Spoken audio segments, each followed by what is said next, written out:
Pendidikan itu tidak penting di Indonesia. Para pemilik stasiun TV tidak banyak menggunakan kuasanya untuk mendidik.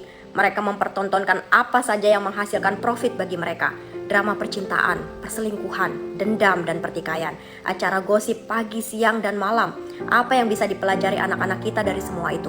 Persentase tontonan edukatif dan yang non-edukatif jauh tertinggal. Pendidikan itu tidak penting di Indonesia. Para politisi mempertunjukkan kebohongan dan kepentingan partainya masing-masing. Mereka tidak peduli apakah mereka menjadi tokoh publik yang pantas dilihat dan ditiru. Yang penting agenda mereka tetap berjalan, elektabilitasnya naik, dan kembali terpilih di tahun-tahun mendatang. Pendidikan itu tidak penting di Indonesia. Banyak pejabat pemerintah dan pejabat publik jadi koruptor, tapi sama sekali tak memperlihatkan rasa malu. Mereka tidak berpikir dan tidak sadar yang dilakukannya bisa menghancurkan generasi ini dan generasi mendatang. Pendidikan itu tidak penting di Indonesia.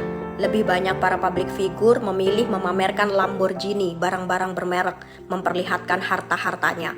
Mereka tidak mau menyuarakan tentang pentingnya pendidikan dan menggunakan ketenaran untuk memperbaiki negerinya.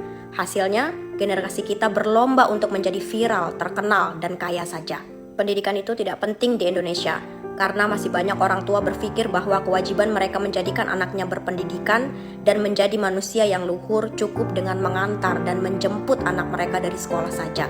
Sejak anaknya masuk SD hingga lulus SMA, terfikirkah untuk membeli buku-buku parenting atau buku yang membekali mereka tentang pendidikan anaknya?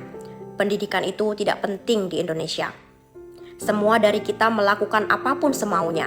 Kadang tak peduli bahwa kebebasan kita terikat tanggung jawab dan semua tindakan disaksikan anak-anak. Jika ada kasus besar, ada yang salah dengan anak-anak, baik di sekolah maupun di luar sekolah, kita akan meminta Menteri Pendidikan untuk berkomentar dan menuntut pertanggungjawaban.